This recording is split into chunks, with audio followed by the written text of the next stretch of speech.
good morning, everybody. Welcome, Hot Takes, Goodman and Haertl. Bruce, how are you this morning? So nice to see you're dressed in emerald green. I do have. Are you alleging an Oregon Ducks kind of connection for me? No, I'm just suggesting I wish you wouldn't have texted me last night and you were saying to me, what color are you wearing? I said, I'm going to wear emerald green, and then you copied me. Yeah, I know. Alex, have you noticed that Eric and I probably 60 to 80% of the time have similar colors on during the week? I was noticing this last week. I was like, he's wearing red today. I'm wearing red today. I mean, it's like the spectrum of the colors. It's like, it's not just, well, he's wears some gray, I wear some gray, I got some green, he's got some green. It's like, yellow, orange, whatever the color pattern is. It's crazy. I don't know what that says about us. You do a great job color coordinating. Well, Alex, here's the thing that you don't know about Bruce and I, so we're going to let you see the man behind the curtain. Ooh. Bruce lives in Cherry Creek. I live in Centennial. And in the DTC, we rented out a storage closet and we put all of our clothes there. Yeah. And we actually share a closet. Yeah, so you can just grab it. You can just grab something on the way out. I'm going old school here. Bruce will understand. We color coordinate because we have everything matched up like granimals. Emerald green would be an elephant look. And then, ruby red would be a giraffe look. And we decide our code word is, for today would be elephant. So we both go to the storage closet on Sunday night after the game, and we both pick an elephant, and that's why we're both in elephant green. That's funny. What's funny is there's still – it's not called granimals, but there is – you can go to websites now, and they send you the whole outfit. Right. I mean, it's kind of like a latter-day Garanimals, Right. It's just crazy, the world that we live in. But anyway, we digress to get going. It's kind of like food. Now there are companies that will send you fully packaged meals. You got your vegetable, you got your starch, you have your protein. It's like everything is done for you. Yeah. Instead of having to think out of the box and say, maybe I'll try and dress myself. Yeah, it's such a novel thought. What can I do to dress myself today? Want to tell you about the Sportsbook Bar and Grill. You can find them in the DTC, Highlands Ranch, and now in Parker as well. All three locations have the same menu, outstanding food, 10-plus burgers to choose from. The Philly cheesesteak egg rolls are outstanding. We're having a party next month. We're catering in those egg rolls specifically. That's how good it is. Every seat is a great seat in the house. And as I've said before, and it's worth repeating, if you ever thought of opening a sports bar, you would walk into any of their locations and say, this is how I would do it. This is the type of staff I would have. This is the type of menu I would want. It is your home away from home when you want to go out and watch games with friends, whether it's the Broncos, the Buffs, the Rams, whoever else, obviously the Nuggets and the Avalanche. As far as the Rockies go to the game. It's a lot better experience going to the game than it is watching it at home because you kind of know what you're setting yourself up for. With that, Sportsbook Bar and Grill, you can find them in the DTC, Highlands Ranch, and Parker. Time now for the lead. The lead is presented by Sasquatch Casino, a family-owned casino that treats you like family. Sounds like a broken record. It should, and it's going to seem like, Bruce, I'm being somewhat sarcastic, but I kind of am, and I'm kind of not. The Broncos' offense is awful in the opening three quarters, and then they get a fourth quarter come-from-behind win. The defense is outstanding outside of that Giants game over the last 4 games. Special teams, awful, with the exception of the Cowboys game. Just a thought. Tell me what you think of this. Instead of doing a show on Monday morning, let's just dub in the name of the next team. So for this particular show, you and I are going to say the word Raiders. Say the word Raiders. Raiders. Alex, this is for you, our producer. Raiders. So next Monday, for our opening segment for the show, we're going to talk about what we have talked about really over the last 4 weeks. Just dubbing the word Raiders. Raiders. Because it has been the same story for 4 consecutive weeks. Yeah, and with the good result, and that's the key, right? I mean, we're All 9 wins. weeks. Yep, we're 9 weeks into this thing now, and I don't. Is it a finished product? I hope not, but we see the same thing kind of week in and week out. There are little variations here and there. I mean, you can make the argument they should have had 10 points in the first half yesterday, blah, blah, blah. But the offense still wasn't any good for 3 quarters. And then all of a sudden, boom, Philadelphia, New York Giants, the game yesterday, they come alive in the fourth quarter. Bo Nix, I will say this. If you haven't learned anything about Bo Nix, you better have learned this. He is instantly on to the next play. Instantly. He doesn't linger anywhere in what the hell just happened. That is not his, that's not his wheelhouse. He can make a play. And the greatest example of it were consecutive throws yesterday in the first half. He missed Evan Ingram for what would have been a wide open touchdown. All he had to do was deliver it. Then the next throw, he makes essentially over the top of one guy with a safety coming up over the top right into the pocket of Cortland Sutton for a touchdown. Quick memory. And I mean, you don't remember things quickly. You get rid of it and you move on to the next play. And that's something that he has done consistently this season. Okay, so after the game, and I had just gotten back from Minneapolis, so I was in my car. And I was listening to Mike Rice, friend of ours. Sure. He was doing the post-game show on The Fan. And I want to tell you what he said, and I'm curious to know your thoughts. He said, I am willing to accept these guys for who they are, and I'm all for it. Week after week, it's the same thing. I understand where he's coming from because they are wins. But for you, Bruce, for lack of a better phrase, not that Sean Payton or the players care, are you willing to accept this team for what it is? Totally inconsistent special teams, an offense that can't score in the first 3 quarters. Yes, they're going to pull it out in the fourth quarter, and the defense is dominant. Are you willing just to say, you know what, this is who they are, I'm good with it, let's roll with it, and let's see where they go? I can understand someone who would. It wouldn't be me that said that. And it wouldn't be me either. Yeah. And I respect, but Mike Right. is kind of, instead of trying to swim upstream, he's just going with the flow because they Right. continue to win. But And at I the get end it. of the day, I am not all for somebody stringing up a tightrope over the Grand Canyon and saying, I'm all for the excitement of looking down and seeing how far I can fall without a safety net because Well, it's Eric, exciting. you have the advantage of knowing me well enough to know that I am going to say so many of these games, the NFL is a league that is decided in the margins, and the margins are very narrow. The Broncos are at a point. The Broncos are one of 3 teams in the NFL, not the AFC, in the NFL that are 7-2 right now.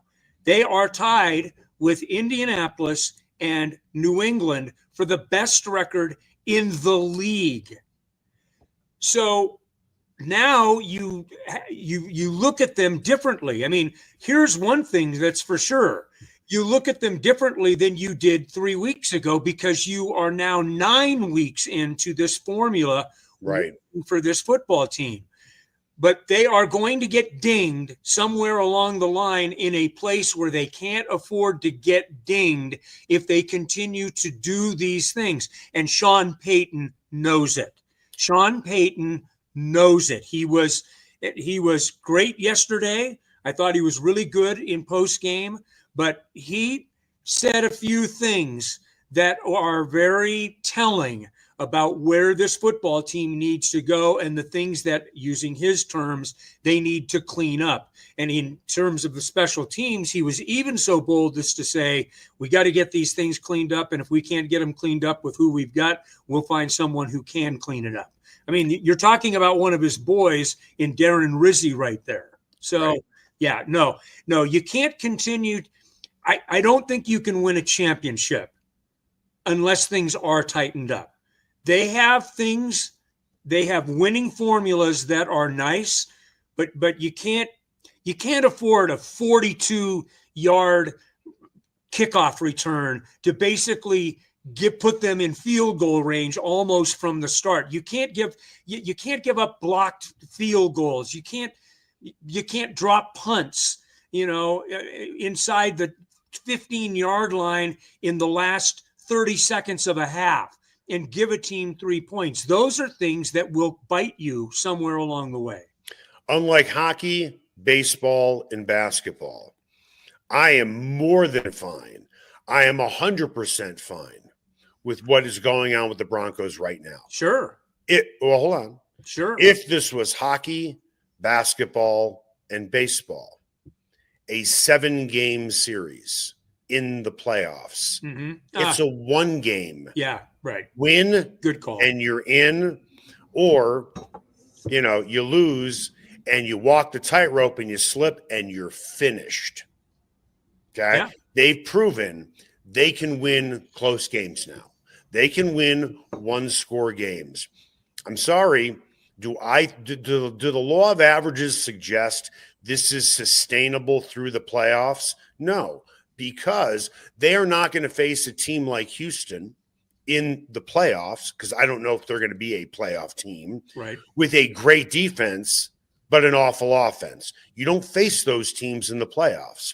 You face teams, generally speaking, in the playoffs, and there are exceptions, that usually have a top 10 offense and a top 10 defense, sure, or at least top 15, yes, where it's far more balanced.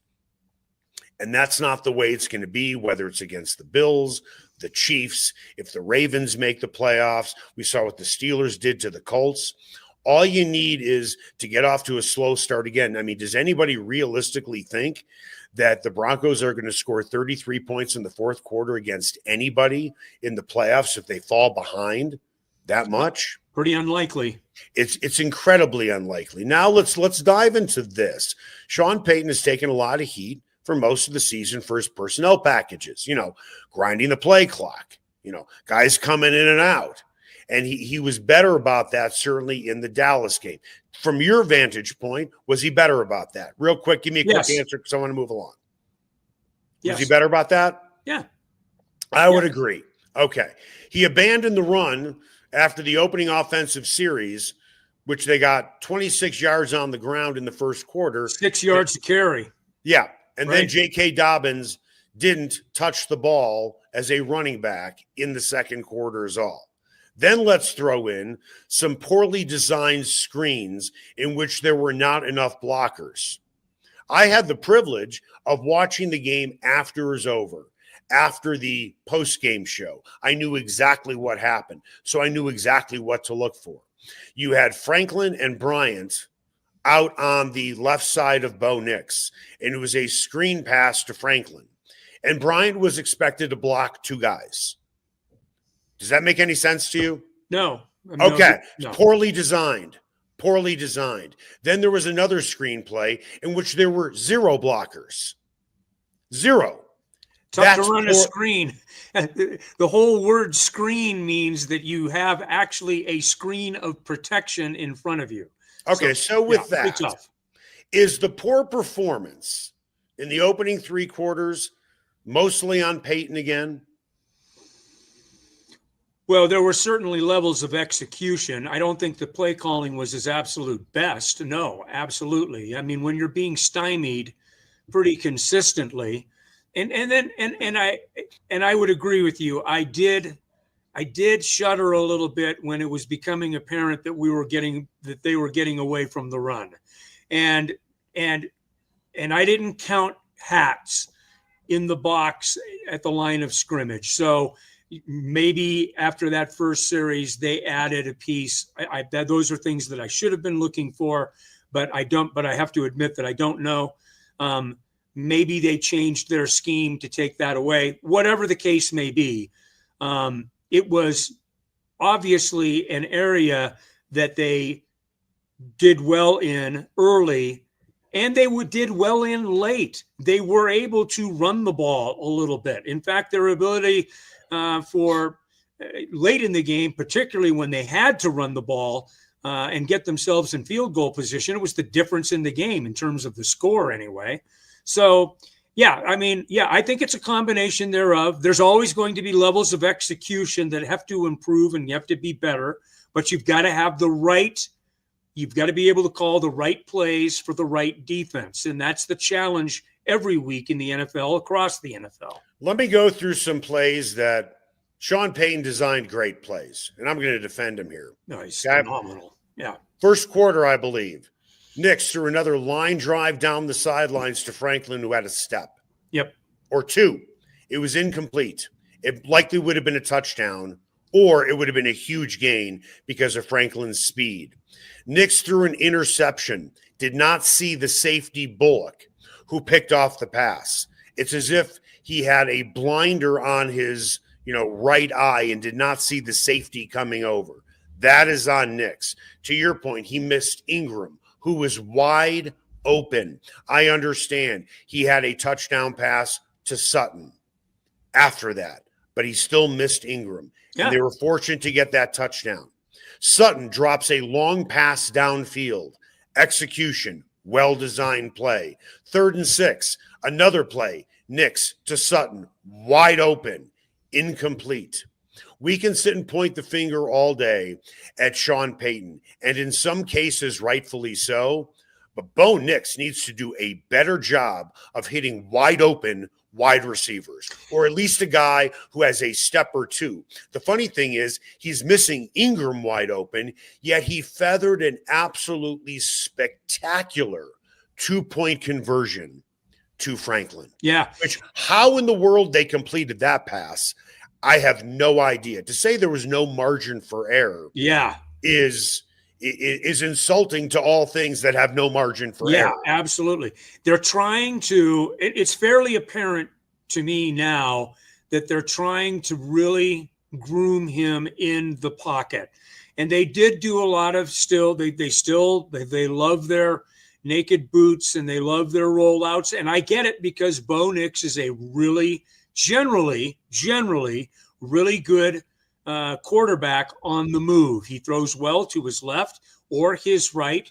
But defenses are taking that away from them, Eric. And we've seen it. Even the Cowboys, who are bad defensively, were taking away those kind of naked boots and those rollouts and stuff like that, because you want to take away what's good about the opposing quarterback. And that's where Bo Nix can really hurt you when he gets out in space like that, both with his legs and with his arm. So they're working harder to get him in a more consistent place in the pocket. Sometimes it's working, other times it's not. But the inconsistency of the offense, to me, continues to be issue 1A, unless you want to put the total inconsistency and the lack of dependability in the special teams, which maybe that's 1A and the offense is 1B. I would go with the offense because they're on the field more and it affects the game. But those are two issues. Now, I will say this very quietly because this is dangerous. They seem to have gotten the penalty situation a little more under control. Mm-hmm. So I will be, I'll knock on wood saying that. Next up, consistency in the offense and anything in special teams. Now, look, Will Lutz has won games in 2 of the last 3 weeks on last-second kicks. You give him his flowers, and you give that unit their flowers. But there are enough other things that are affecting the game that, as we talked about earlier, can really be dangerous when you get into playoff situations where the margin for error is even more narrow than it normally is in the NFL, which is the most competitive league on the face of God's green earth. It's designed for close games, and they get them every week. I know that it's going to seem like I'm being critical of Nix, and I know what he does in the fourth quarter, and I know what this offense looks like in the fourth quarter over the last 4 games.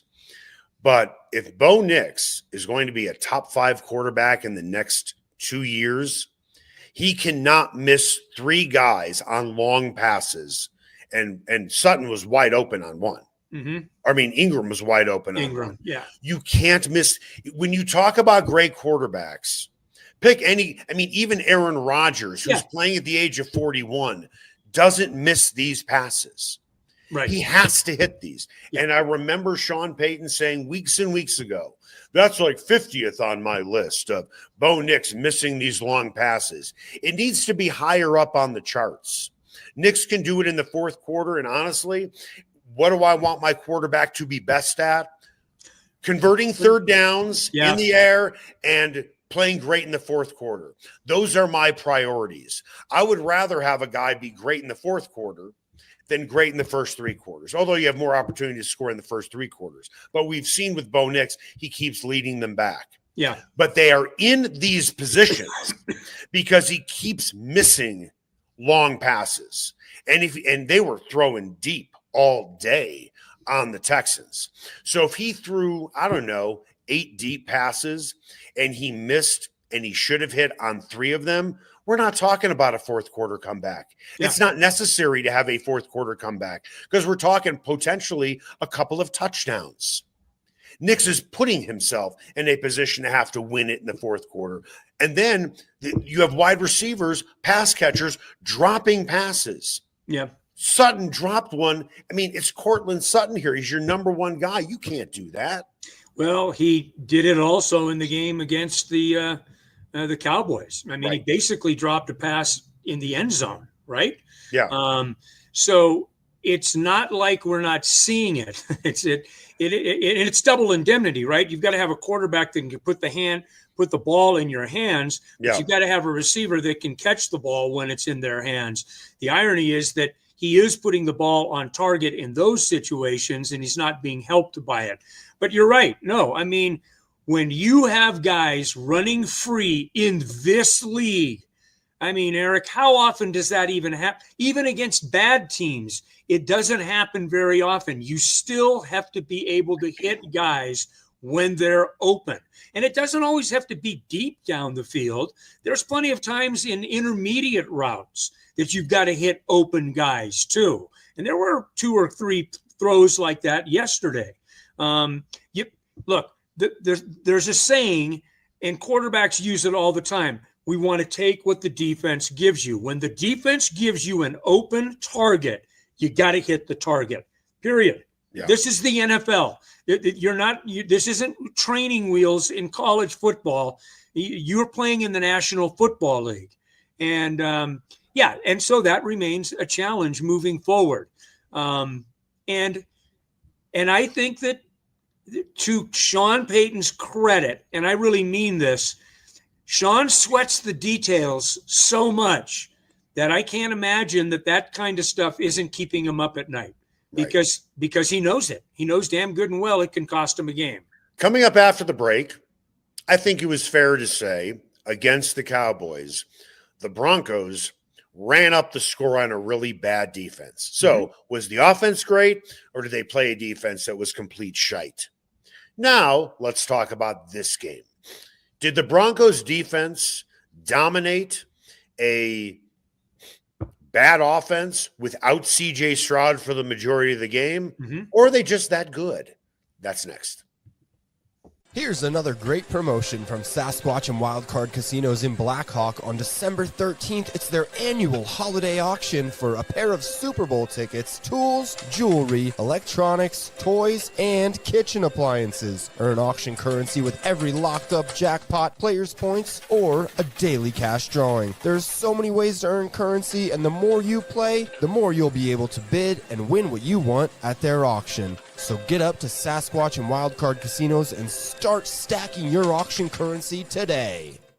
Everyone has their favorite sports bar. Mine, the Sportsbook Bar and Grill in Highlands Ranch, DTC, and now in Parker. All their locations are everything a sports bar should be. An upscale menu with 12 different burgers, outstanding wings, and my favorite, the Philly cheesesteak egg rolls. They've got every game on the NFL Sunday Ticket, MLB Extra Innings, NHL Center Ice, NBA League Pass, plus soccer, rugby, and UFC. Sportsbook, great hangout bar, great for private parties. The Sportsbook Bar and Grill in Highlands Ranch, DTC, and now in Parker. They are the Sports Bar. Ferguson's Heating and Cooling is the best in Denver, and their customers agree. Ferguson's has 165 5-star Google reviews, and here's one from Betsy. Highly professional, prompt, and honest. I switched to Ferguson's when I became aware my former company was trying to sell me a whole new system I didn't need. Ferguson's is an honest, working, family-owned business that'll give you a fair price, the highest quality parts and equipment, and they always show up on time. You can trust the Ferguson family like you trust your own family. Go to fergusonsheatingandcooling.com. Everyone has their favorite barbecue spot. Mine, Smokin' Dave's Barbecue and Brew. My favorites, slowly smoke. When they retire, now's your chance to find out and score big. Imagine driving away with a great deal on a reliable vehicle. For over 45 years, Roller Auction has been the trusted source for government fleet vehicles and equipment. Trucks, SUVs, sedans, and more, all selling to the highest bidder. Don't miss out. Visit roller.bid/hot takes to get auction updates today. Your next vehicle could be just a click away. And welcome back. Hot Takes, Goodman and Haertl. Time now for What's Trending. What's Trending is presented by Ferguson's Heating and Cooling. Your family should trust the Ferguson family for all your heating and cooling needs, and you'll see why they have over 165 5-star Google reviews. Make an appointment today at fergusonsheatingandcooling.com. I'm sure anybody who listened to the first segment probably thinks that I'm being way too cynical about a win, and maybe from you as well.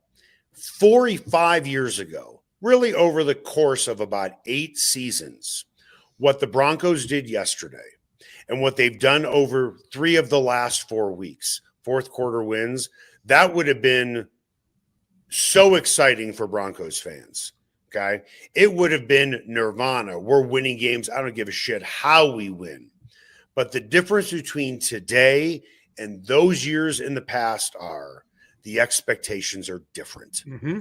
Yeah. And that to me is the big difference here. It's not that, I'm criticizing Bo Nix for missing 3 guys who were open. I am, because that's not going to work in the playoffs. It might, but it might not. Yeah, right. And that's what happens when you walk a tightrope. With that, let's look at the defense. They dominated a high-powered Dallas Cowboys offense. Then C.J. Stroud goes out of the game with an injury, and the Broncos only give up 15 points, less than 300 yards. Honestly, in this case, after getting a big enough sample size of this defense, I am not going to say for 1 minute that the Broncos did to the Texans defensively because they didn't have C.J. Stroud. Oh, no. I've seen enough where, right. So when the Broncos offense scored all those points against Dallas's defense, I said to you leading up to the game, it's a prove it game to me for the offense. They didn't prove anything. They proved who they are. First 3 quarters just can't get the job done. I don't have a problem with the personnel packages. There were less, as you accurately pointed out, but you had way too many mistakes, less penalties. That's a good thing as well. Yeah. But when it comes to the defense, C.J. Stroud, Patrick Mahomes, it doesn't matter who would have been behind center. The Broncos defense is just that fucking good. They had, talking about the Texans, and with C.J. Stroud, by the way, a first and goal from the 1 and a first and goal from the 2. Yeah. 2 different drives that they came away with 6 points at. Yep. That is next level stingy. Yeah. I mean, that is just draw a line in the sand and you're not coming over it. You're not in my playground. You're not in my sandbox. And it was, Eric, this is the 4th game in 9 starts for the defense that they haven't given up a touchdown to their opponents. Right. 4 games that they've held them out of the end zone. Right.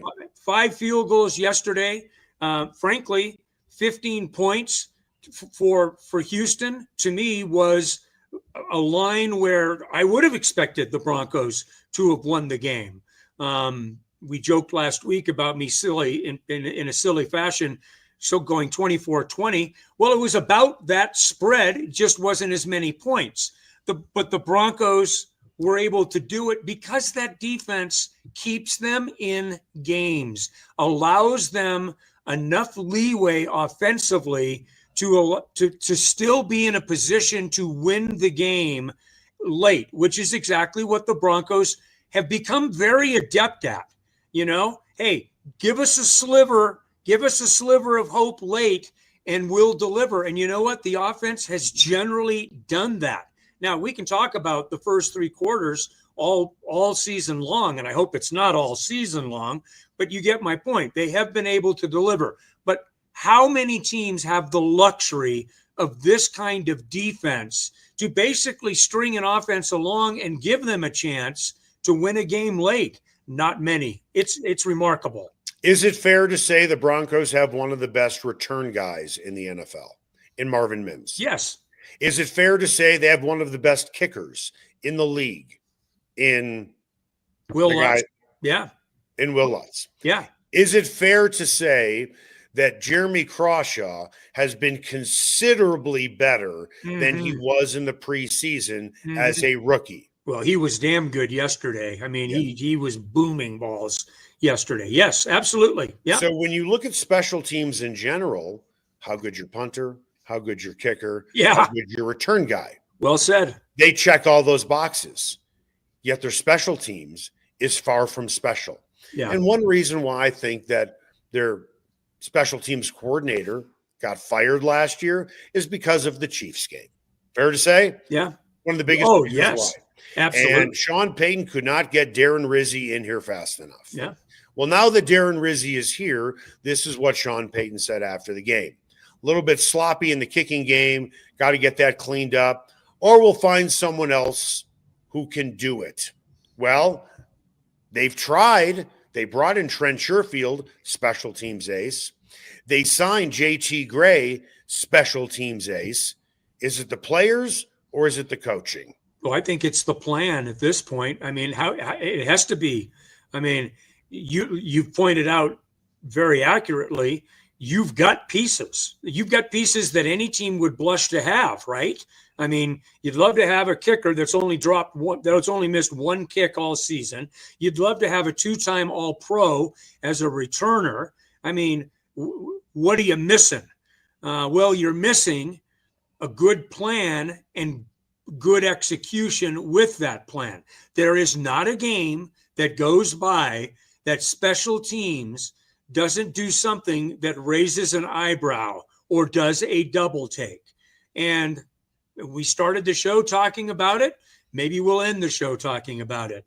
But this is the kind of crap that gets you knocked out of the playoffs because you've given up 6 points in special teams, or you've given up field position at a key time, and you are in a dogfight with a team that is all of a sudden very similar to you, that can play a little defense, that can score some points.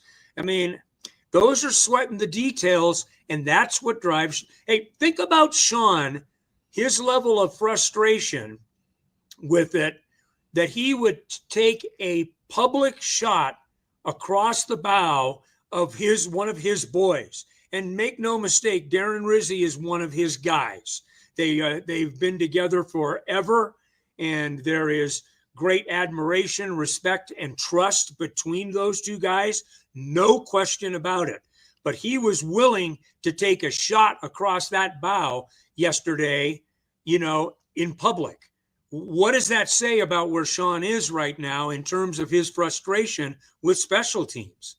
Sean Payton has done amazing things for this organization on so many different levels, well beyond just wins and losses. The things that he has done has gotten this team to 7-2. But his offense in the opening 3 quarters leaves a lot to be desired, and the players are accountable for a lot of it as well. Sure.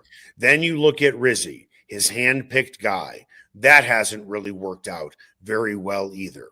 The one guy who has been the most brilliant hire is the guy that he didn't even want to begin with. He wanted Vic Fangio. Mm-hmm. He settled for Vance Joseph. That's the guy that he got. And honestly, Vance Joseph is saving Sean Payton's ass.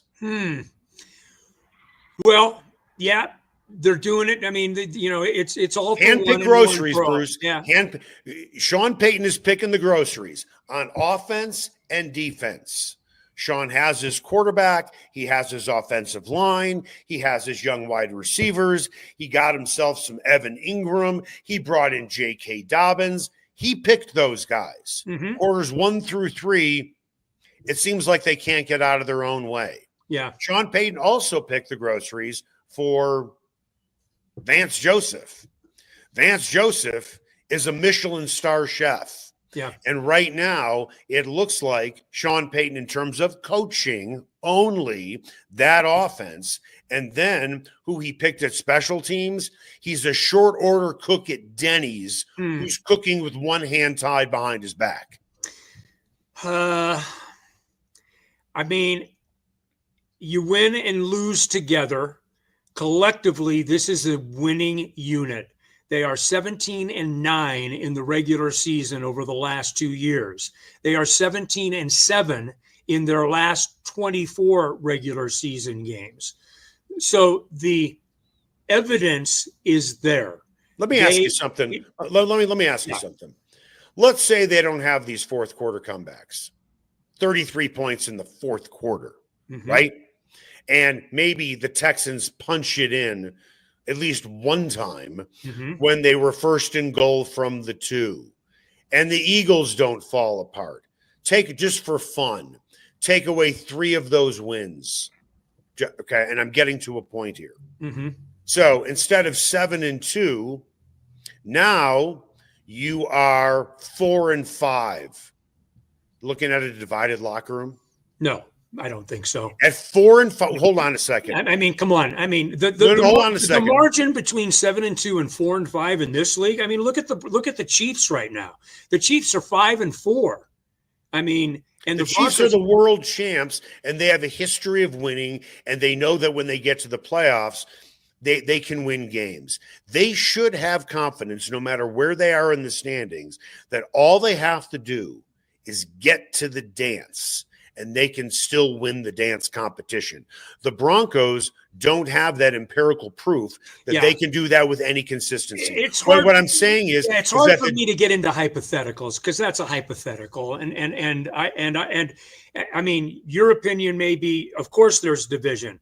The human condition would tell you probably on some level, would it be disruptive?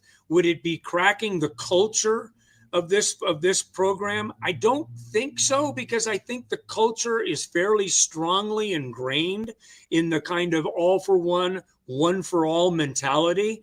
But it would be a totally different challenge right now, no question. If you're sitting there at 4-5 and the level of doubt that you would have and the self-doubt, right now there's probably some doubt, but using his own words, the demonstrated ability is whatever they're doing right now, they are at least winning games. So, and there's confidence that comes with that. I mean, the way that they're winning games gives them confidence in the fourth quarter. Would you like to see more in the first, second, and third? That's a statement of the obvious. No question about it. You can't contest. But what are they? They've scored, I think they're outscoring their opponents in their last 4 games, their last 4, the blowout of the Cowboys notwithstanding. I think they're 86-20 or 83-20, something like that. I'll give you the numbers. I'll give you the numbers, okay? So they're 4-0 this season when trailing, entering the fourth quarter. Right. They've outscored their opponents 86-20. There you go. In the fourth quarter over the past 6 games, and they've scored 3 points in the third quarter since week 3. Yeah. I mean, absolutely. The thing that makes this 7-2 start interesting is that. Yes. What you just talked about. That is, it's like, well, that's a very unconventional way to 7-2. The question beyond that is, yeah, that's a very interesting way to 7-2, but the question is it sustainable? That's the question for where the Broncos are right now. Defensively, the answer is yes, it's sustainable. what they're doing because they keep proving it week in, week out. You put Chris Abrams' drain in for Patrick Surtain, and your drop-off is minimal. He makes a great play on C.J. Stroud. In fact, a play that I was wondering what the flag was for. I thought it was a clean hit right from jump. Well, he was moving as Stroud was sliding late. Abrams' drain was already in motion. Right, but they didn't hit, but there was no crown of the helmet. There was no leading with the helmet. And so I was really glad that, well, for various reasons, I'm glad that they picked up the flag, but I'm most glad because I didn't see the penalty right from jump. So anyway, regardless, it's unconventional, but is it sustainable? And I would say, based on what Sean Payton is saying, the demonstrated how he is reacting, I think that Sean thinks the answer is no. Yes, we are a 7-2 football team, but this kind of stuff is not sustainable. It's going to hurt you. And to your point, and you brought up a great one earlier in the show, this is a one-game winner take all kind of thing. When you get into the postseason, you've got 60 minutes to make your argument, and you better make it well, because the other guys are trying like hell to get you out of the game and to advance themselves. So yeah, there are still challenges moving forward. I sure as heck would rather be doing it being 7-2 than 4-5. The thing that is so disconcerting is, honestly, the Texans defense didn't do anything that was so necessarily special to make this a kick a game-winning field goal as time expired. Ingram, wide open. Nix misses Franklin. Sutton drops a pass he should have had. Never should have come down to this. Never. Yeah, you can make that argument. I certainly would listen to that. And that's the challenge moving forward. The good news is, for me at any rate, is that when you see enough, you and I call it flash, you see enough that you think, God, these guys can be good when they're good. They can be good. And there are always times in every single game that you see it. Sometimes you see more of it than you do in others, but you always see it. And that's the frustrating part. Getting to the point where that can be a more consistent offering for this football team. Because you and I said this from way back in the summer, just watching them in camp. What did Woody say? If this team can run the ball consistently, they are going to be a tough out. Yeah. Nothing has changed about that. Right. Nothing has changed. I mean, think about your margin for error when it comes to looking at a scoreboard and trying to add up points. Yeah. Let's look at the game in which in the fourth quarter they needed to convert a pair of 2-point conversions. Yeah. In the game yesterday, they had to convert a 2-point conversion in order to have the opportunity to kick the game-winning field goal. Yeah. Right? Yeah, right. I mean, you're asking. Because what's the score? 15-14, 15-13 if you miss it?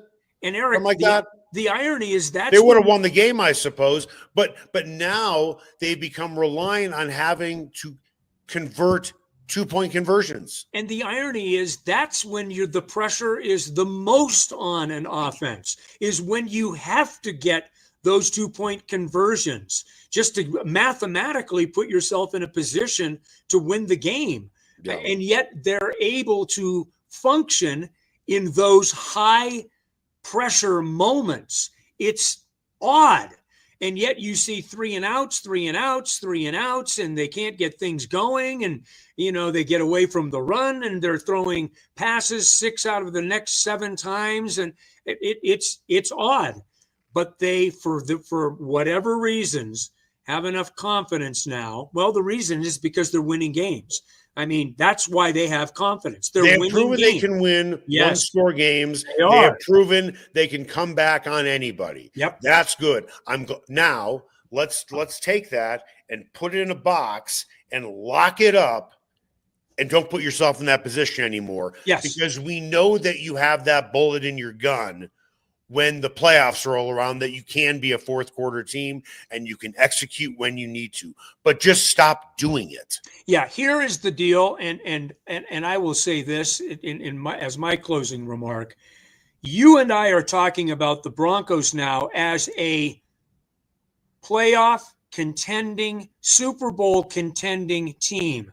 You used the term expectations. The expectations are different. We're not talking about the Broncos just trying to be a playoff team. We're talking about the Broncos going to the next level and winning in the playoffs. The Broncos are up 2 games on the Kansas City Chiefs right now, past the halfway point of this season. Right. They're trying to get home field advantage to make it an even tougher road on other teams coming in here to win games. We're thinking about the Broncos in a different way now than this time a year ago we'd be thinking about them. They've already demonstrated what they can do a year ago. We know what they can do now, but now can you do it at the next level? Tough. Looking at the schedule next week, I don't expect the Falcons to go to Indianapolis and win. I do expect the Broncos to beat the Raiders. And the Patriots have to go play in Tampa. Mm-hmm. By the end of Sunday, the Broncos have a very good chance to be locked into the number 2 seed, right? With the next game being against the Chiefs. And the Chiefs are flawed, just like all teams are flawed. It is wide open in the AFC. But the opportunities are there, and they're taking advantage of them with the fourth quarter comebacks. But it's so razor thin. Again, it's like walking that tightrope over the Grand Canyon. It is thrilling. It's exciting. It's an adrenaline rush. But eventually, you might slip. And if people and you just don't want it to be in the playoffs. Right. And if people ever wonder about margin for error and what we talk about, just think about how the Chiefs game ended last year in Kansas City. That's all you need to know. That's a game the Broncos had won. They had it won. All you needed was him to kick a 37-yard field goal, and you win in Kansas City against Mahomes and a team that had been in the Super Bowl. So that's where we are right now. It's those little things that you've got to do well. That's going to do it for us. Hot Takes, Goodman and Haertl. Make it the best possible day you can.